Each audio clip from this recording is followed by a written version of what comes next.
Hi hello friends, welcome to my channel. Friends, ఎవరైనా మన ఛానల్ని ఫస్ట్ టైం చూస్తున్నట్లయితే తప్పకుండా సబ్స్క్రైబ్ చేసి వీడియో నచ్చితే తప్పకుండా లైక్ చేయండి. ఇక వీడియోలోకి వెళ్ళినట్లయితే ఈ రోజైతే అలెక్కి అయితే ఆఫీస్ నుండి బయలుదేరి వస్తూ ఉంటుంది. ఇక బయలుదేరి వస్తూ ఉండగా శ్రీను ఇక గ్యారేజ్ దగ్గర ఆటో ఆగుతుంది. దాంతో ఇక అక్కడ ఉన్న వాళ్ళందరూ కూడా ఈ అమ్మాయి వాళ్ళ భర్త ఈ గ్యారేజ్ నడుపుతున్నాడు, ఈ అమ్మాయి మాత్రం ఉద్యోగం చేస్తుంది అని చెప్పి చాలా హేళన చేసి మాట్లాడుతూ ఉంటారు ఇక అలిక్య శ్రీను గురించి. అప్పుడే ఇక అలిక్య కోపంగా ఇక ఆటో దిగి నడుచుకుంటూ వెళ్తూ ఉంటుంది. వెనుకాత నుండి శ్రీను వస్తూ ఉంటాడు. ఏంటి చిలకమ్మ అంత చిరగ్గా ఉన్నావు, ఇక వాళ్ళందరూ ఏదో అన్నారని చెప్పి నువ్వు ఇలా చిరగ్గా కోపంగా ఉండదు చిలకమ్మ అని చెప్పి శ్రీను అయితే అంటూ ఉంటాడు. అప్పుడే ఇక ఇలా చిలకమ్మ అయితే నువ్వు ముందుగా నా వెనుక నుండి ఇక వెళ్ళిపో, నువ్వు నా వెనుకాతల వస్తే నాకు చాలా కోపంగా ఉంది, ఇక నేను పెళ్లి చేసుకోవడమే నేను చేసిన తప్పు, ఆదిత్యను ఎప్పటికైనా దక్కించుకోవాలని నిన్ను పెళ్లి చేసుకున్నాను, కానీ నిన్ను పెళ్లి చేసుకోవడం వల్ల నాకు ఎంత అవమానం జరుగుతుందో చూసావా, బయట వాళ్ళందరూ ఎలా మాట్లాడుకుంటున్నారో, నువ్వు ఇలా గ్యారేజ్ నడుపుతూ నేను ఉద్యోగం చేస్తూ ఉంటే ఇక అందరూ కూడా ఇలా హేళన చేసి మాట్లాడుతున్నారు, నీకు నాకు ఇక చాలా తేడా ఉంది అని చెప్పి ఇక ఇలా బాధపడుతూ ఉంటుంది. ఇక ఇలా చిలకమ్మ అయితే అప్పుడే ఇక శ్రీను అయితే చిలకమ్మ మాటలకు చాలా బాధపడుతూ ఏడుస్తూ ఉంటాడు. ఇంతలోనే శ్రీను మీద ఉన్న కోపంతో చిలకమ్మ రోడ్డు దాటుతూ ఉండగా అటుగా ఒక లారీ వచ్చి ఇలా ఇక చిలకమ్మకు ఢీ కొనడానికి వస్తూ ఉంటుంది. అప్పుడే గట్టిగా శ్రీను అయితే చిలకమ్మ అని చెప్పి ఇక ఇలా చిలకమ్మను పక్కకు నెట్టి తన ఇక ఇలా లారీకి తన తల తగులుతుంది. దాంతో ఇక ఘోర ప్రమాదం జరుగుతుంది. శ్రీనుకైతే చిలకమ్మ పక్కకు పడడంతో గాయాలు కొంచెం తక్కువగానే తగులుతాయి. వెంటనే అక్కడ ఉన్న వాళ్ళందరూ కూడా ఇక వీళ్ళకు యాక్సిడెంట్ జరిగిందని చెప్పి ఇక చాలా బ్లడ్ కూడా పోతుంది, వెంటనే హాస్పిటల్కి తీసుకెళ్ళాలి అని చెప్పి చిలకమ్మను శ్రీనుని ఇద్దరిని కూడా పక్కనే ఉన్న హాస్పిటల్కి తీసుకెళ్తారు. ఇక అప్పుడే శ్రీను దగ్గర ఉన్న ఇక ఆ ఐడెంటిటీ కార్డు వల్ల తన అడ్రస్ తెలుసుకొని ఇక గంగవ్వకు కాల్ చేస్తారు పక్కన ఉన్న వాళ్ళు. ఇక గంగవ్వ కాల్ ఇచ్చేసి ఎవరండి మీరు అని చెప్పి మాట్లాడుతూ ఉండగా ఇక తను శ్రీను నీకు ఏమవుతాడు, శ్రీను తన పక్కన తన భార్య అనుకుంటాను, తన పేరేంటో తెలియదు, వాళ్ళిద్దరికీ రోడ్డు మీద ఘోర ప్రమాదం జరిగింది అని చెప్పి పక్కన వాళ్ళైతే గంగవ్వకు కాల్ చేసి చెప్తారు. దాంతో ఇక ఒక్కసారిగా ఇక గంగవ్వ షాక్ అవుతుంది. ఏంటి నా శ్రీనుగానికి యాక్సిడెంట్ అయ్యిందా అని చెప్పి ఇలా ఇక కంగారు పడుతూ వెంటనే తన దోస్తు ఆనంద్కి కాల్ చేయాలి అని చెప్పి ఆనంద్కి కాల్ చేస్తుంది గంగవ్వ అయితే. ఇక ఆనంది కాల్ ఇచ్చేసి ఏంటవ్వా ఈ టైంలో కాల్ చేసావు అని చెప్పి మాట్లాడుతూ ఉండగా ఏం లేదమ్మా, నీ ఫ్రెండ్ శ్రీనుకి ఇక తన భార్య ఇక అలిక్యకు ఇద్దరికి ప్రమాదం జరిగిందని ఇప్పుడే కాల్ వచ్చింది, ఇక నువ్వు ఎక్కడున్నావమ్మా, వెంటనే మనం గాంధీ హాస్పిటల్కి వెళ్ళాలి, అక్కడ ఇక శ్రీనుగాడు ప్రమాదంలో ఉన్నాడని పక్కన వాళ్ళు ఫోన్ చేశారు అని చెప్పి గంగవ్వ అయితే ఇక ఆనందికి కాల్ చేసి చెప్తుంది.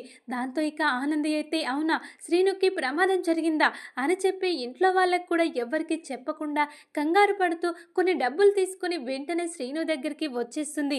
ఇక నుండి గంగవ్వ ఇక సింహాద్రి పద్మమ్మ నిజం తెలుసుకొని అందరూ కూడా హాస్పిటల్కి వచ్చేస్తారు. ఇక శ్రీనుగాడు ఏంటి ఇలా జరిగింది, ఇద్దరికి ఒకేసారి యాక్సిడెంట్ జరగడం ఏంటి, అసలు ఎలా జరిగింది, నడుచుకుంటూ వెళ్తున్న వాళ్ళకు ఇలా యాక్సిడెంట్ జరగడం ఏంటి అని చెప్పి వీళ్ళందరూ కూడా షాక్లో ఉంటారు.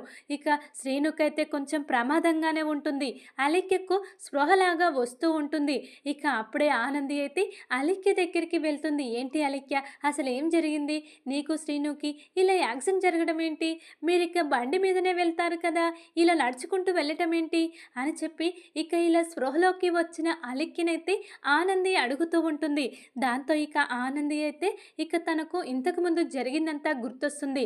తన గురించి తన భర్త గురించి హేళనగా మాట్లాడడం వల్ల తను కోపంగా రోడ్డు దాటుతూ ఉండగా ఇలా ఇక యాక్సిడెంట్ జరగబోయేది, నాకు జరిగేది, కానీ ఇక నన్ను కాపాడి శ్రీను ప్రమాదంలో పడ్డాడు అని ఇక అలిక్యకు అర్థమైపోతుంది. శ్రీను నా కోసం తన ప్రాణాలనే పోగొట్టుకోవాలనుకున్నాడు, కానీ నేనే పాపం శ్రీనుని అర్థం చేసుకోలేను అని చెప్పి ముందుగా నిజమేంటో ఆనందికి చెప్పకుండా బాధపడుతూ ఏడుస్తూ ఉంటుంది అలిక్య అయితే. అప్పుడే ఇక ఆనంది అయితే ఏంటి అలిక్య ఎలా జరిగింది చెప్పమంటే ఏడుస్తున్నావేంటి, అసలు ఏం జరిగింది చెప్పు అని చెప్పి ఆనంది అడగడంతో నన్ను క్షమించు. ఇక నేను శ్రీను విషయంలో చాలా తప్పుగా అర్థం చేసుకున్నాను. శ్రీను నా ప్రాణాలను కాపాడడం కోసం ఈరోజు తన ప్రాణాలు పోయినా సరే అని చెప్పి నన్ను కాపాడి తను ప్రమాదంలో పడ్డాడు. పాపం శ్రీను మంచి మనసును అర్థం చేసుకోలేకపోయాను. మీ అందరూ ఎంత చెప్పినా నేను నా మూర్ఖత్వంతో శ్రీనుని అసహించుకొని చాలా ఇబ్బందులు పెట్టాను. అయినా కూడా అవన్నీ మనసులో పెట్టుకోకుండా శ్రీను నాతో చాలా క్లోజ్గా ఉండేవాడు. ఇక ఇలాంటి భర్త నాకు దొరకడం నా అదృష్టం. కానీ నేను శ్రీనుని మిస్ అవుతున్నాను.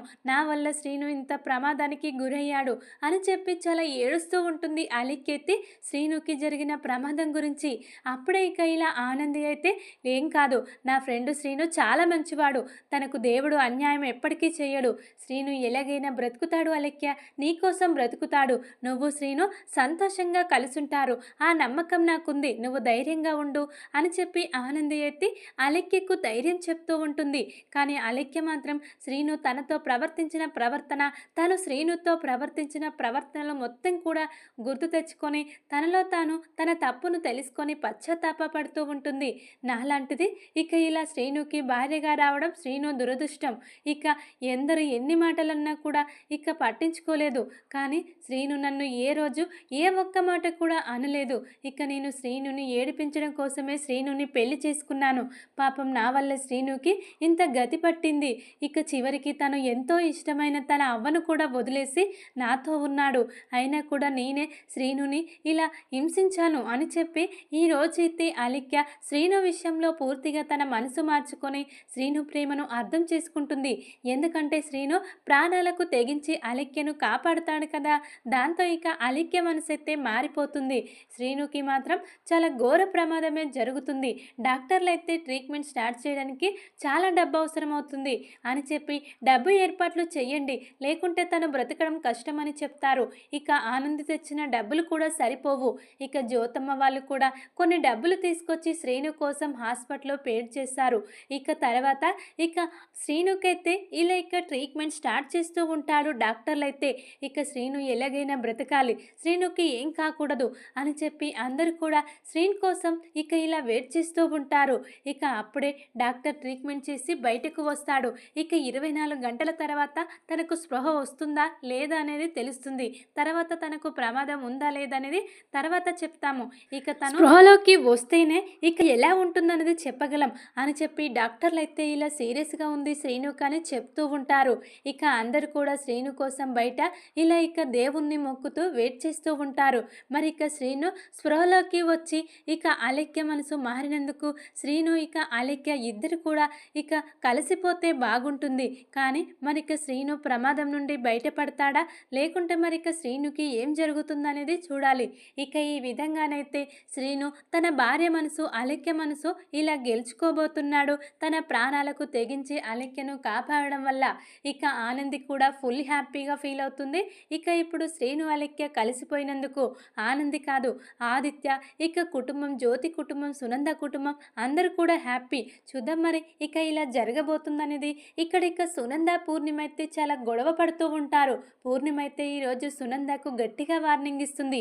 ఏంటి, ఇక నేను ఇక్కడే ఉంటాను, నా కూతురు పెళ్ళి తను ప్రేమించిన వాడితోనే చేస్తాను, ఇక నువ్వేం చేసుకుంటావో చేసుకో, నేను ఎక్కడికి వెళ్ళను, ఇక నేను ఎక్కడుంటాను ఏం చేస్తాను అని నీకు చెప్పడం నాకు అవసరం లేదు. ఎందుకంటే నువ్వు నాకేమి కావు, నేను కూడా నేను ఏమి కాను నీకు, ఇక నువ్వు నాకు బంధువా, ఇక నీకెందుకు చెప్పాలి నా గురించి అని చెప్పి రోజైతే ఇలా గట్టిగా వార్నింగ్ ఇచ్చేస్తూ ఉంటుంది సునందకైతే. ఇలా ఇక పూర్ణిమ అయితే దాంతో ఇక సునంద అయితే పూర్ణిమ ఇలా ధైర్యంగా మాట్లాడడం చూసి దీనంతటికీ కారణం ఇక ఆనంది జ్యోతి అని తెలుసుకుంటుంది. ఇక సునంద నేరుగా జ్యోతి ఇంటికి వెళ్ళి పూర్ణిమ గురించి చెడుగా మాట్లాడుతూ ఉంటుంది. అలాంటి దాన్ని ఇక ఈ ఇంటి కోడలుగా చేసుకుంటారా, వాళ్ళ అమ్మ క్యారెక్టర్ మంచిది కాదు, ఇక వాళ్ళమ్మ ఇక తను ఇద్దరు కూడా మంచి వాళ్ళు కాదు, వాళ్ళను ఇక పెళ్లి చేసుకుంటే ఆ అమ్మాయిని మీరు మా ఇంటికి ఎప్పుడు రాకూడదు, ఇక వాళ్ళ ఫ్యామిలీ గురించి తెలియని విషయాలు మీకు చాలా ఉన్నాయి, అవన్నీ ఇప్పుడు చెప్పాల్సిన అవసరం లేదు, కానీ నేను చెప్పేది ఒక్కసారి వినండి, మీ ఫ్యామిలీకి వాళ్ళ ఫ్యామిలీ సరిపోదు, అంతకు మించి నేను ఇక ఏం మాట్లాడలేను, కానీ పెళ్ళి క్యాన్సిల్ చేసుకుంటే మీకు మాకు మంచిది, లేకుంటే మీకు మాకు ఎలాంటి సంబంధం లేదు అని చెప్పి జ్యోతితో చాలా గొడవ చేసి వస్తుంది సునంద అయితే. ఇక సునంద మాటలకైతే ఎవరికేమీ అర్థం కాదు.